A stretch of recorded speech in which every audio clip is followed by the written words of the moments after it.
Hey everyone, we've got a great showing from Siwa today for a Siwa presenter. Woohoo! Way to kick off the academic year 2024-2025. We also have several joining us online on Zoom. Welcome. It's always good to see you, especially when you live so far away, some of you. Anyway, we have quite a full lineup of speakers for the fall. So I'm excited, including several guest speakers. There will be a particular highlight in early November when the guest speaker for the Shrog lectures will be giving a few extra lectures alongside, including here in the academic forum. But more information about that later. You have to keep coming back to hear about them. Next time, that is the second Thursday of September, the date for which has just slipped my mind, but it would be something in the low teens, right? Yeah, that one. 12th, maybe 13th. Anyway, whatever the Thursday is, um, we will be hearing from Tim Hatcher about human migration. So that should be fascinating also. It's actually But the 12th. 12th, okay, great. Thanks, Phil. But today I'm delighted to say, of course, that we have, as I was saying, a SIWA presenter. Yay! Sometimes those of us in the AL and AA departments and CIS even maybe forget that SIWA exists because you're over there. I don't. I feel like an honorary SIWA member. But so I'm glad to see you all in the Mailer building. Welcome to this side of campus. We're not quite as fun over here as you are over there, but we're trying. Anyway, so today Susan Walters is going to talk about methods for collecting local artistic genres, which is kind of exciting. So that all of you who go out and find new local artistic genres, I mean, new to us, new to scholarship, can, uh, you know, collect them so that other people can learn from them. So that's exciting. Before I hand it over to her, why don't I start us with some prayer? So let's pray. Dear Lord, thank you again for this academic forum series, opportunity to learn from each other, and to ask questions, and to grow, and to share exciting things we've been finding. As Susan talks to us today, I ask that you would give her clarity that all the technology would work, that the internet would stay up, etc., and that we would all um, have a fruitful time together, learning more about this amazing world that you have created. In Christ's name we pray. Amen.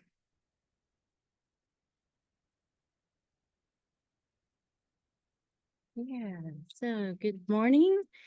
And I'm dealing with some health issues, but I am here today. I'm glad that I can share about this research that's been going on. When I joined SIL and Wycliffe more than 30 years ago, I was told as I communicate with partners that I should think about three things with each communication piece, the three I's: to inform, inspire, and involve. And so today, I'm going to tell you the secret under the hood motivation that I have for this talk. My hopes for this talk, where I'm aiming, is these three things. I hope to, one, inform you of some new research that's going on right here from Dallas, right in our neck of the woods, or starting from our neck of the woods. Two, to inspire you to consider artistic communication genres, to value them both for the communities themselves, for their own thriving and well-being, and also for us as we serve them and come alongside. And then three, to involve you by inviting you to participate in the creation of a data set, a global data set about song genres that can benefit the Bible translation movement. It can help us check our assumptions, and it can get answers for challenges that we are facing. And it can also multiply some of the efforts that we're already making, some of the impact of the efforts that we're already making. So that's my purpose in the talk this morning. And this is where we're headed. Let's see. Nope. We will use that. Sorry. There we go. All right, this is where we're headed today. So let me start by asking you here and you on Zoom, over the last week, did you sing a song or listen to a song? I'll just see a show of hands. I expect all of us have. Okay, now think about a particular song that you either sung or listened to this week. Have that in mind. And then answer this for me with your hand. Did that song energize you in some way? Some, okay. Did the song you're thinking about, did it calm you in some way? Give you some peace, okay, yeah. Did it connect you with other people in some way? Oh, yep, some of those. All right. So all of us know that songs are really an integral part of our life, the way we go through it, the way we walk through our days and experience life, both as individuals and as communities. This research was sparked last fall. So in the fall, the Pike Center for Integrative Scholarship put on an exploratory symposium about evidence-based research. And Gary Simons gave a call for the creation of new sets of data that will help the Bible translation movement. We have the ethnologue, right, for languages, and it's been a great help to us. We look at vitality a lot. We get a lot of help from that body of knowledge. And I thought during this symposium in the fall, do we have something like that? Do we have a body of knowledge, a set of data about artistic communication genres? And I asked around a little bit, and it seemed like we don't. And we should. I'm not the first person to think about this. Many people have thought about this. Many pioneers before me have even taken some steps towards that, but it hasn't come to fruition yet. So I thought, what if we try? What if we try? I put in an application for a small grant from the Pike Center, just a little thing to take one little step towards this. And we received the grant February 1st. We began working towards this. And when I say we, there were a few people collaborating with me. So Matt Menger is SIL International Ethnomusicology and Arts Coordinator. Chris Gassler is the SIL Ethnomusicology and Arts Coordinator for Africa area.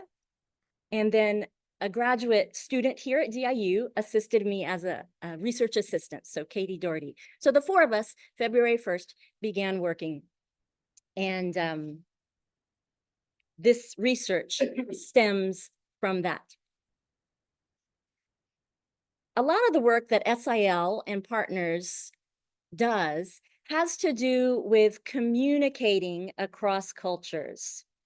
And SIL has done a pretty good job with the language part, with analyzing them, with identifying them, counting them, with growing expertise and resources for being able to analyze the grammar, to do translation, all of those things. We've done pretty well with that piece. But artistic communication genres are a bit of a new frontier, or a newer frontier for us. And we still have a lot to do in recognizing and in learning about artistic communication genres of the communities among which we work and alongside of whom we work. So what are these ACGs, artistic communication genres?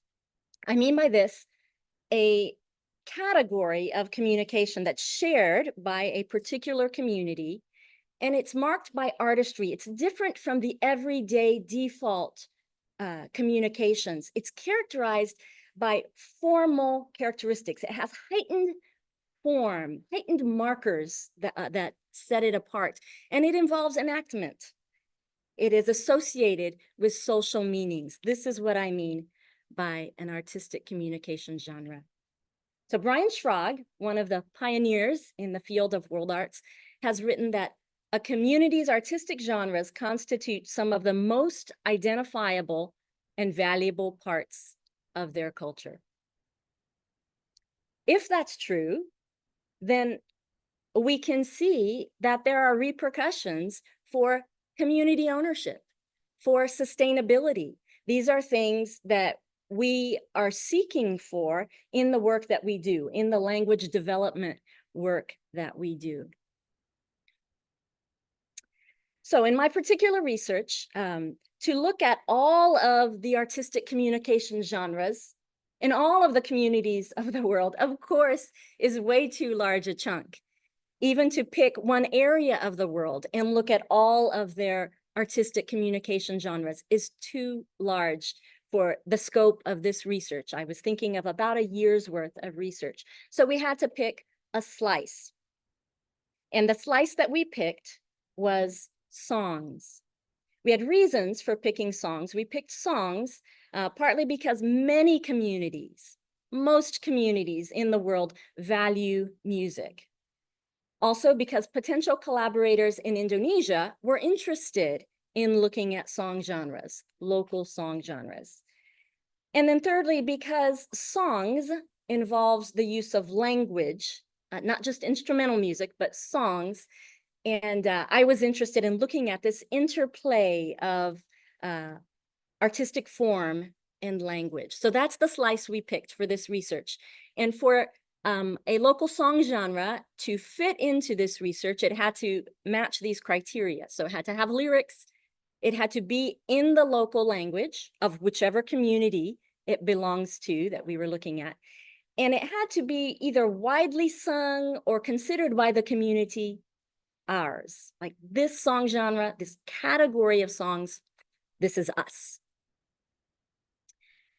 The research goal was to create a systematic, a standardized process for collecting this information, not just in a willy-nilly way, but so that we could begin to form a set of data, a structured set of data that could grow, that we could add on to.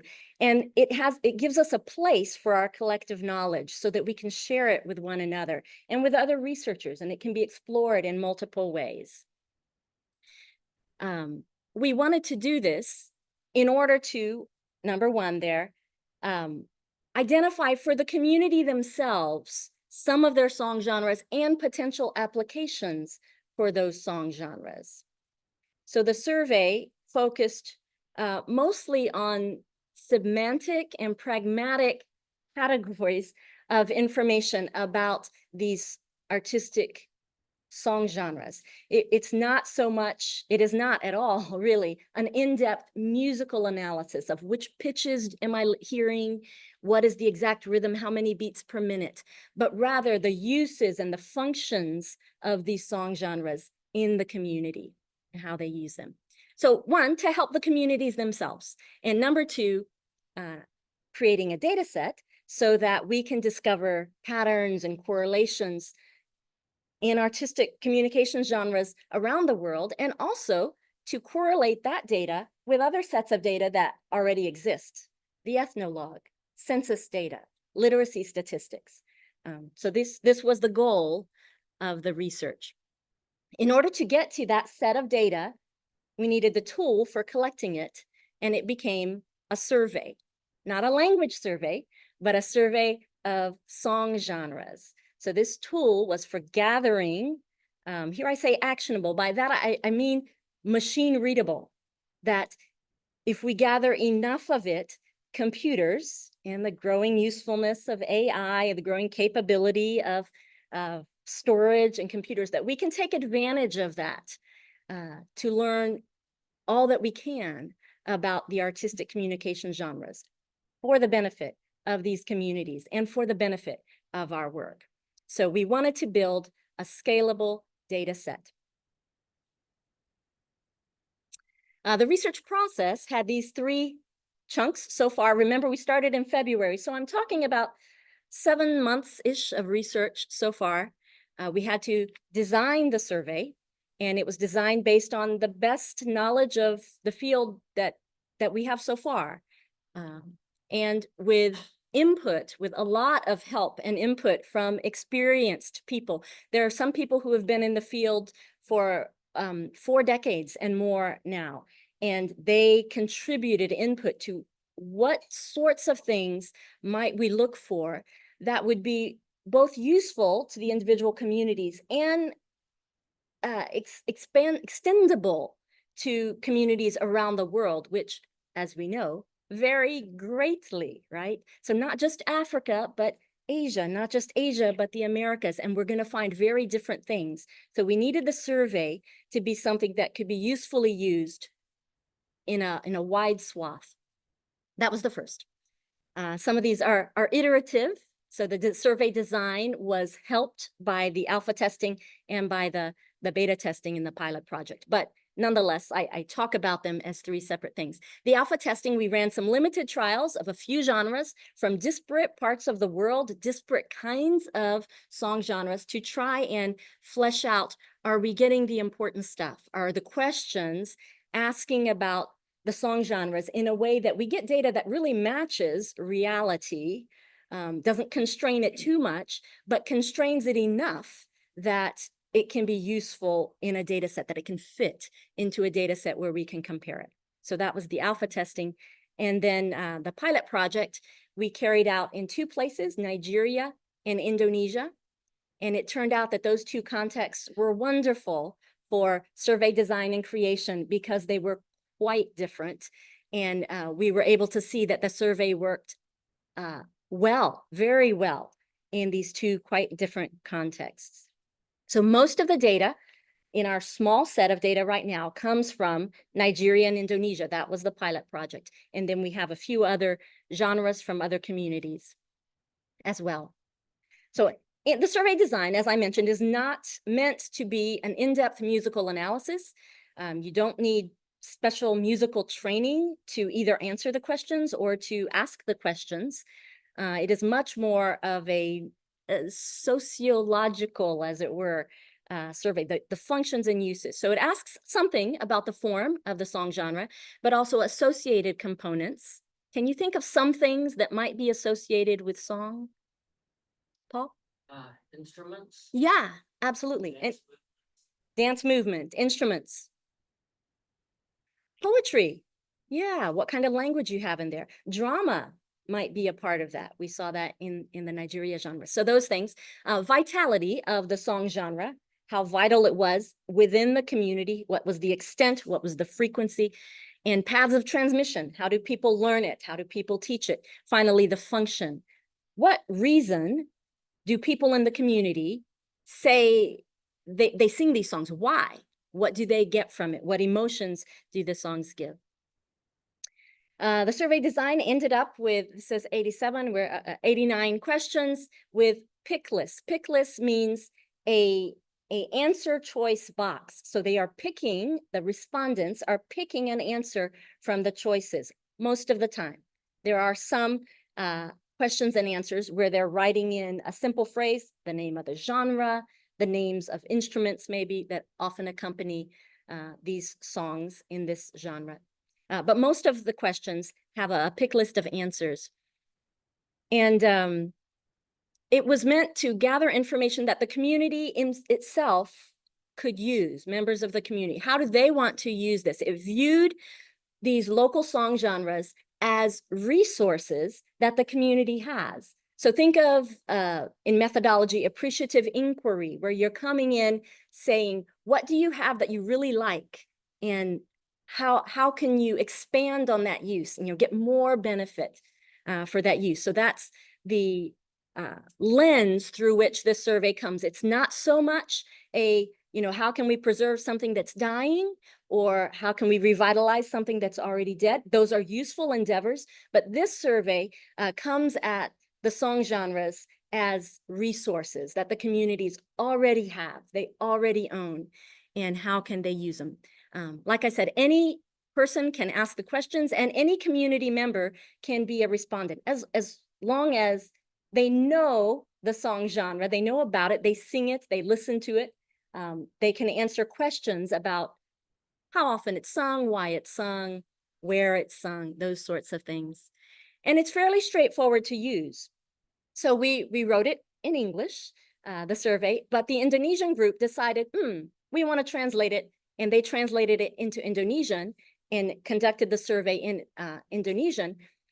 When we got the answers, the completed surveys from them, we didn't have to translate everything back, just small parts, because of the pick lists. So we know what answer it is just by, was it A, B, C, or D that they chose. So that was quite helpful.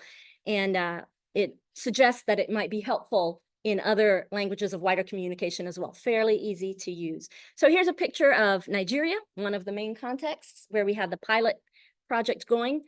The survey altogether was done in 21 communities and 7 countries for a total of 79 genres. And in Nigeria, they printed out on paper the survey. They would hold it on their lap and go sit out under the shade of a tree, gather a group of people that was already invited to come, and they would answer it on paper. Then when they got back at the end of the trip, they got back into the SIL office in Jos, they scanned them in and sent that digitally to me. So that's how the survey was carried out in Nigeria. Some of the languages have incipient literacy or just beginning literacy, not so much. So we have different spellings, it's not as standardized as what we saw from Indonesia. This is a shot from one of the groups in Indonesia that's taking the survey, and they carried out the survey using digital means. I had not expected this. I didn't ask them to do this. They saw the survey and they thought, great, we're going to take our computer into this village or this city, meet with the people that they had invited, and they projected it onto the wall. That way, everybody could read the question. They were all literate. Everybody could see all the answer choices. They discussed them. And then when they picked one, they just highlighted that answer choice and moved on to the next question. So then they sent to me that digital file, and it was input into the data set. So quite different context, very good internet, very good infrastructure in Indonesia, and more challenges in Nigeria. Like one of the groups, communities that they went to visit, their safety issues on the road. They have to go before dark and get back before dark. So quite different contexts. All in all, the pilot project's surveys were all carried out in person, but we wanted to test it as well over video call, audio call, and having self-completed ones. So as well as Indonesia, Nigeria, we carried out surveys in these other means to see, are these feasible? Are we getting good data? And the answer was yes. That was great. Great to find out. So this map shows the areas of the world. The yellow is where most surveys were carried out. Of course, where was that? Nigeria and Indonesia. And then the blue are where we have some other surveys from those areas. So, okay, on to research output. So what products do we have? What success or deliverables? What did we get out of this research so far, these months of research? And actually, by God's grace, quite a lot, and by lots of people's help and lots of people's prayers. So I'm going to talk about 4 different outputs. These are products that are available publicly for other people to use and can be of benefit. So the survey tool is one. There is now a survey tool ready to be used, and anybody can take it and use it with a language community or yourself answering for a genre that you know a lot about. The data set itself, like I said, is quite small right now, 79 genres, lots of columns because there were lots of questions, almost 90 questions. So a lot of data about each genre. And in order for the data set to be useful to other scholars and to us more widely, to SIL researchers and SIL teams, we also created a data dictionary that explains what type of data is in each of the fields in the data set that allows people to interpret correctly and to decide what kind of statistical or other analyses can be done with each different field. As well as that, to explain that, there is an introduction and documentation to the data set. So all of those pieces are around the data set. Number 3 is code, that is computer code in the computer language R, for analysis and exploration of the data set. So I have no background in data science. I have no background in computer science, have never learned a computer language before, but R and the environment in which it's used, RStudio, are very accessible. And with the great encouragement and help of Gary Simons, I am putting my toes in the pond and beginning to learn some so that we can explore this. And some of that will be available publicly as well to help you ask your own questions of the data set. Number 4, a script, a computer script that can automatically generate a report of each row in the data set. So this is something I am super pleased about. I wanted this from the beginning. I just imagined it, and we're not fully there yet. Gary Simons is helping me a little bit, but this is where we're headed, and it will be eventually available. But think of you, how many of you have done language surveys? Andy, didn't you do? Yeah, some. So then writing up a report after all of that, you know, you have to write up for each one. Well, here we're gonna use the tools available in the world now, and with this script, which will be written with just type in the name of the language community and hit a few clicks, boom, it will automatically generate a prose and tabular report about the song genres in this language community. Of course, it will only tell us information that the data set has, right? It's not, this is not AI hallucinating something about that. It will go through each column and pull out that data. What was the form like? Does it have a chorus? How often is call and response used? Those sorts of things, and give you a report. And if you collate some of those reports together, you get a little catalog of the song genres of Sulawesi, Northern Sulawesi, or Central Nigeria. You can, pick whichever area of the world you're interested in, if it's in the data set, and collate. So I'm very pleased about this number 4, which is still under development. Okay, I'm just going to give you a quick peek at these different things, those 4 different outputs, right? So here's a little piece, an excerpt of the survey. Like I said, there are almost 90 questions. It's done in 3 columns. Question in the first column, the answer place where they select their answer. And then there's always another column for optional comments if people want to comment on something. That's sort of what the survey looks like, something of what the survey looks like. Okay, the data set. Again, this is a tiny little excerpt of the data set. Each row is a different song genre.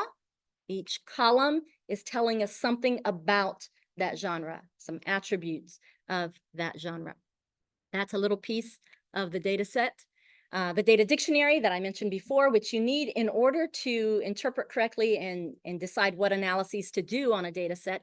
For each column, it tells us this, the framework of category of the question, was it form, was it function, and then a subcategory. Was it, if it's the associated components, is it about drama? Is it about instruments? Is it about singers? Is it about clothing? The question, the field name, the description, the data type, all of these things for each of the columns. Number 3, output number 3 I mentioned was code in R. So this is an example of a little piece of some code in R. That's what it looks like, if you were curious. So after the hashtag, that's telling, it's just a comment saying what this piece of code is doing. I write that to myself. So this is summarizing the data to count occurrences. There's the code. And then grouping values A and B, never and rarely, into a new category. And then the third one, create a stacked bar chart. So that code with, there's more before and after I didn't show you, will create this. So you hit enter, boom. And you can see a data visualization that helps you understand your data better. So in this particular case, it's showing a comparison between the song genres that we surveyed. Now, this is not conclusive, significant conclusion. It's an illustrative conclusion from our small set of data that Indonesia, Nigeria song genres, which one of them has more improvisation of lyrics? Nigeria, right. And then we have some data from the US, just 5 genres. You can see, you know, up to here, that's 5 genres. So not very much. So not conclusive, but this is the kind of thing that can be generated for every field, for any subset of location or data that you want. Then output number 4, the script to generate reports. Like I said, it's under development. This is a little piece of what we've got so far. So for the community, the language community named Tombulu of Indonesia, this report is going to tell us about these 4 genres. And the first one, kawasaran, is a form of war dance with music using drums, small gongs, and bamboo instruments, which is struck, et cetera, et cetera. Then it will go on to the form, the components, the vitality, the paths of transmission. So those are the outputs.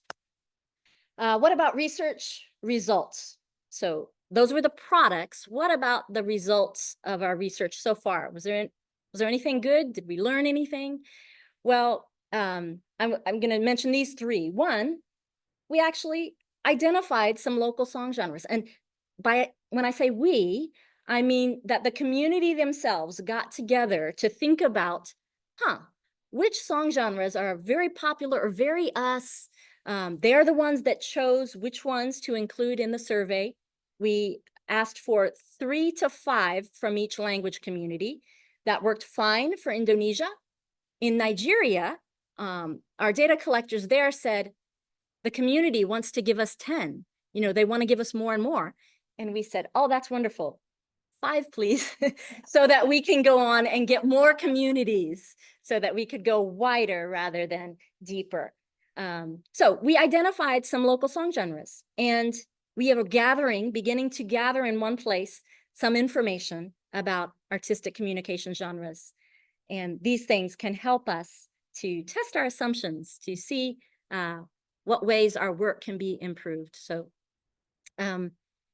identifying song genres. So I just arbitrarily picked 6 of them. You can see 6 out of the 79 in our data set right now. These are brief descriptions with the name of the song genre, and they're quite diverse, right? That's not unexpected. We have war dance. We saw that, kawasaran. We have nursery rhymes. We have mourning, songs used in mourning events. And we have worship songs. They have all kinds of song genres, and we will find many, many other types as well. As far as understanding from the data set, what use is a data set? Why bother to try and create a data set of this sort? Well, it's because of the questions that we can ask it, of how we can explore it. And these are some example things that we might ask a data set of this sort, of this type, once it is large enough with a sample that is systematic enough. Things like relationship between language vitality and song vitality. Do they go completely together? Does one die before another? Does one outlast another? Do you have a language going on and they start to lose the songs first, or vice versa? Do you kind of lose the language, but these frozen song forms somehow stay on? I mean, questions like that. Ways that the church wants to or is using music or is not, is supporting them. Those kinds of questions.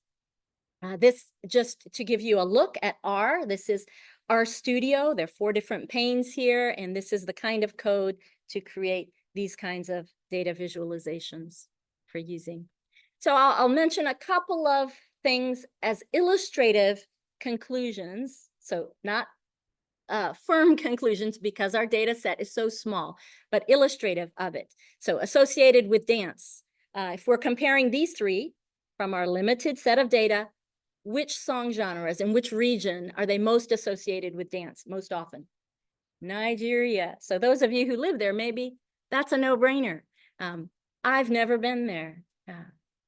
External support for local song genres. So here's a different data visualization. And at the very top, you see that respondents, the most common answer, the strongest answer was, our local song genres have no outside support. It's just us. But interestingly, look at number 3. Christian churches was way up there. as a supporter of the local song genres. Now, I must say that the data that we've collected so far may influence that, because we've collected together with from Bible translation teams. That's not what I set out to do, but that's what both data collection sites, the pilot locations, chose to do. And there were some great benefits with that, which I won't go into.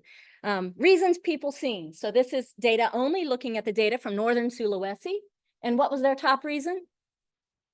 To celebrate. What was their fifth reason? Still pretty strong. To comfort bereaved or suffering people. So if you think about maybe Brazilian song genres or American song genres, I doubt that would be so high up there in some of our song genres. Different kind of data visualization showing a comparison between Indonesia and Nigeria. The number of singers, the typical number of singers in song genres. So this means that in Indonesia, there were 7 song genres in our data set that they said it's sung by a group of more than 20, like a big group. As compared to in Nigeria, there were 21 genres that they said it's a big group, more than 20. And then solo singers in Indonesia, 5 song genres said, usually, typically sung by a solo singer, as compared to Nigeria with 2. So that sort of information will be available for us to explore. Lessons learned, of course, there were challenges and there were positive outcomes. Some of the challenges, I'll mention 3, getting and clarifying data. So again, if you've done research, this is not a surprise. More people will be enthusiastic and interested in an idea than follow through with an idea all the way to the end. So getting it was hard. Clarifying it was challenge as well. Sometimes there was data missing. It was illegible, the ones that were written by hand. I couldn't read it. So we had to ask back and have follow-up loops. Cleaning the data. IPA, what are we going to do with that? Variant spellings, punctuation, how are we dealing with that? So part of these problems are because it was being designed. Some of it will carry forward, still be a challenge going forward. Number 3, just designing and improving the survey structure and the process feeding into the data set was a challenge. Positive outcomes. I'll just mention 3. Again, there are more, but number 1, the survey's adaptability across really diverse contexts. That was great. We were so pleased to discover that. Number 2, that it had immediate benefits to the communities themselves who participated. It's not something we planned for outright. We hope for it, but actually it happened, right? So delighted that the communities themselves really enthusiastically enjoyed the conversations for both pilot sites. They spent about half a day getting 3 to 5 genres, and then they would eat lunch together, the data collectors and the respondents. And like I said, they chose to ask it with Bible translation teams. But of these communities, of the 21 communities that were where this was piloted, I'm forgetting the number, 9 comes to mind. 9 asked for follow-up, like, hey, we want to strengthen this song genre. Will you help us with, you being the people who did the data collection, who are nationals, Indonesian nationals and Nigerian nationals? Will you help us write some more songs in this genre? We really love it, and we want more. And there were also cases, I believe 2, then it's a number, if I'm remembering correctly, where a community said, hey, after going through this survey, after these conversations, we recognize that this is super valuable to us, but we didn't realize the next generation is not learning it. Like these paths of transmission, we're going to lose it. So will you please help us document it? And the Indonesian and Nigerian nationals will do some follow-up. But we hadn't expected that, or we hoped for it, and that came about. Supporting Bible translation teams. So it was actually carried out among the Bible translation teams, and there was really good just mutual encouragement from the national ethno-arts people and the Bible translation teams. And some of the translation teams said, oh, we need to think about this for this or that translation reason. So it that was a positive outcome. Getting near the end here, I just have a quote from Keith and Kristen Getty, who are Irish modern hymn writers whose songs I really love. Maybe you know of them, maybe you sing them as well. But in a book, they wrote, "Since the dawn of the church, times of great church renewal and revival have been accompanied by churches singing." So it's just true, right? That churches are going to sing. That is, a collection of people who are following Jesus are going to sing in response to God, in request of God, in lament. And so, as well as just what we learn fact-wise about song genres around the world, this really has tangible potential to strengthen communities and churches in our work with Bible translation. What are the next steps? Well, carry out more surveys with more language communities so that we grow the data set and have better evidence for making good decisions in our language projects. To that end, we've been working quite hard, and we have now a release candidate. So by that I mean it's about ready for release. The plan is for me to present this at ILAC, the International Language Assessment Conference in Malaysia, in a few weeks. We'll see how my health is, if I can actually go, but the plan is to go and present there. And at that time, it will be public. By it, I mean these 5 things over here. So the song genre, which includes the song genre itself and a single page of instructions for anybody who wants to use it, the data set, the first release, and then the data dictionary and the intro and documentation that accompany those. So those 5 things can be accessed temporarily from this address or that QR code. And if you encourage some of your students to use the survey, feel free to use it and encourage people to use it. We ask that you submit a completed copy to this address here. So that's arts_dataset@gmail. Oh, sorry, it's a typo, at sil.org.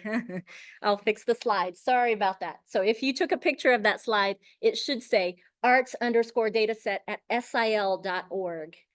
And coming into this next stage 2 of the research, we'll have a data collection manager who will help us as surveys start to come in, we hope. So final thoughts. Could I have, Robin, would you read that first paragraph? ACGs hold great promise for contributing to VT, SE, Bible translation, scripture engagement, sustainable literacy, and other language development endeavors. And Dennis, would you read the last paragraph? Sure. Research into ACGs values and celebrates the unique cultural history and gifts of each local language community. So that's what I want to leave you with today. Thanks. Bravo.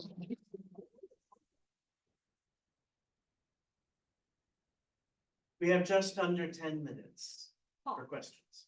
I have one simple question and a more complex statement.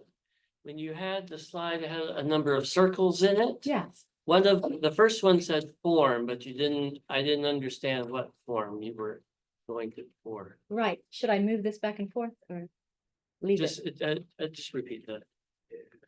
Yeah, you can probably repeat that. Probably. Okay, so Paul Neely asked about form when I spoke of the survey describing the different parts, and I didn't really mention much about form. So there are a few things that we ask about, whether it has a repeated section, something like what we might think of a chorus, whether there's a group repeating something that somebody else says, some call and response, and in what ways. We don't go into depth, but those are the kinds of things that we ask about. And in the survey itself, or in the intro and documentation, you can see all the specifics of that. Okay. And there's 3 categories I'd like to suggest adding, and maybe they're already in there. One is write down or type in the date the data was collected. And the second is mention of any media of the song genre. So that could be Yes. field recordings archived at Corey's office. It could be a YouTube link, could be a commercial CD. Right. And so for some groups, that's going to be a large list, Yep. but I would say that's quite important. Okay.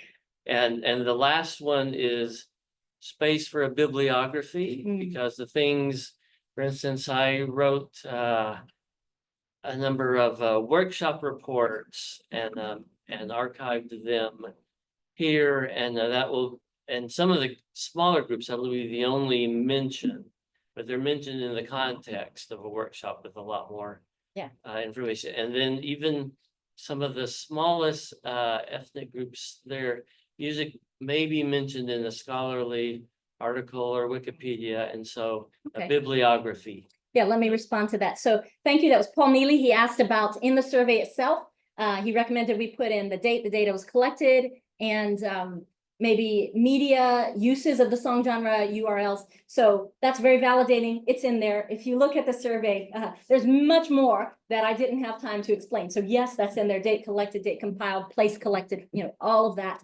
And as far as media, yes, we ask about print forms, electronic forms, internet usage, and there's a place for a URL.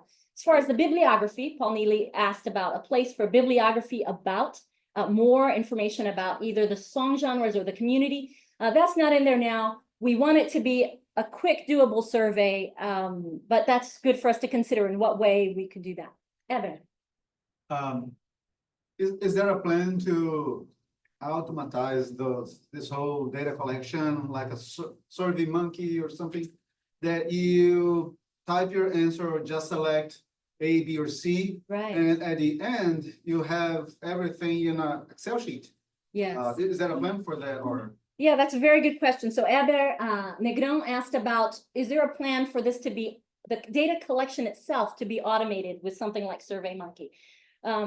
So the short answer is no, but the more complex answer is we are doing something like that already. Some of these locations where we're getting data, probably that wouldn't be an accessible means.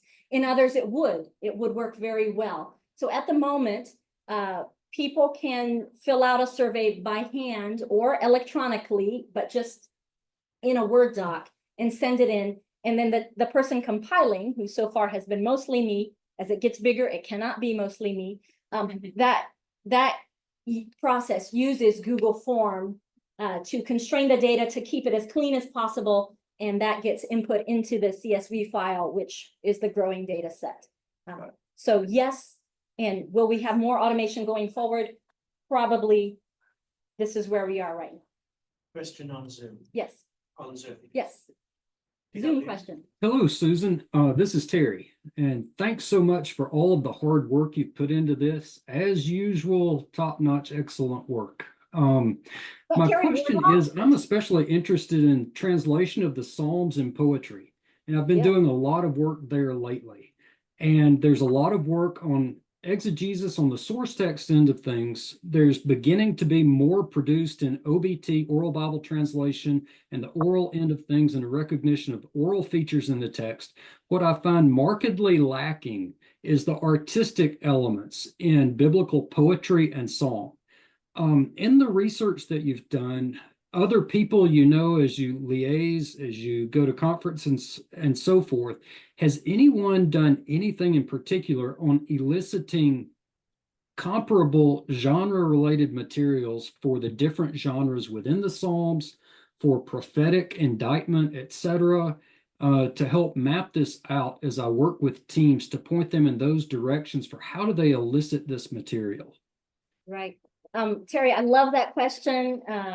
Excellent question. So if you're asking about the artistic features and what we see artistically informed in the original texts, maybe that wasn't your question, but there is really great work going on in that, something called Psalms Layer by Layer with Katie Frost. Are you familiar with that? Right, yes. And I've Okay. looked at the Psalms Layer by Layer website. There's a lot of exegetical information there. What I'm looking for in specific is the Yeah. transference process. Yes. And on the target end of things, how do Okay. we elicit the information in order to match up? as an organization, historically, we're wonderful about the informational translation of biblical poetry. What we are markedly lacking in is the aesthetics of biblical poetry. And I've been thinking more and more in terms of how, for example, the Hebrew phrase, ad matai, how long, and the emotions that are wrapped up with that in that expression. And I'm interested in how to work with teams who are extremely busy to put something into their hands so that they can do their discourse analysis, their language collection, and be able to do the transference process into the appropriate genre that communicates those same emotions, to at least think in those terms, because roughly 99% of translators don't seem to be thinking about that as a work on the field. Right. Okay. Yes, Terry. So that transference process, this work is not going to be the middle piece, but it will be the source community piece.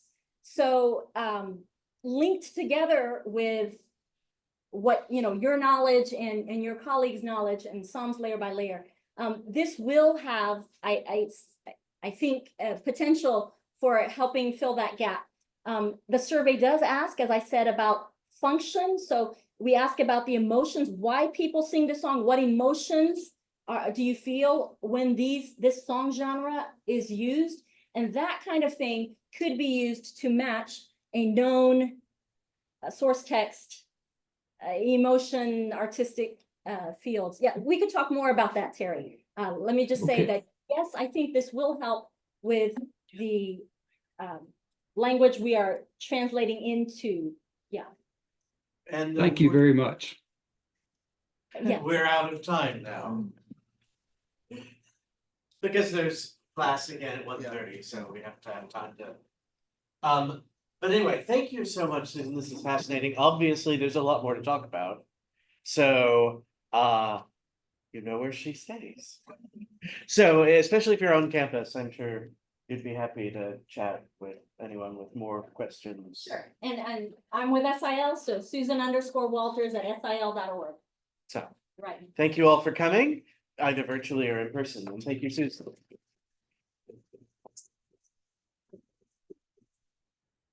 So our next academic forum will be in 2 weeks on September 12th. Come and hear about human migration. So bye for now.